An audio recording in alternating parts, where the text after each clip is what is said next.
Hello বন্ধুরা, বেশ অনেক দিন ধরে আপনাদের সাথে কোনো মেনু শেয়ার করা হয় না, তো ভাবলাম চলুন আজকে ডিনার মেনুটাই আপনাদের সাথে শেয়ার করি।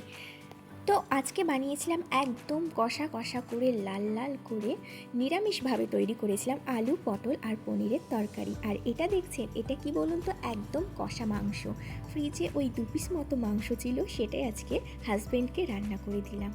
আর এদিকে আমাকে মা পাঠিয়েছিল মাছের মাথা দিয়ে লাউয়ের ঘন্ট, সেটা নিয়ে নিলাম।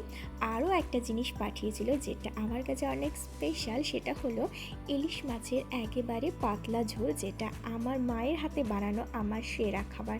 তো চলুন আজকে এত কিছু দিয়ে আজকে ডিনারটা করব। তো আজকে যে মেনুগুলো করেছি সেগুলো আমার প্রত্যেকটা ফেভারিট মেনু। আপনাদের এর মধ্যে কার কোনটা ফেভারিট মেনু আমাকে কমেন্ট করে জানাতে ভুলবেন না। তো চলুন খাওয়া দাওয়া করি। শুভরাত্রি সবাইকে।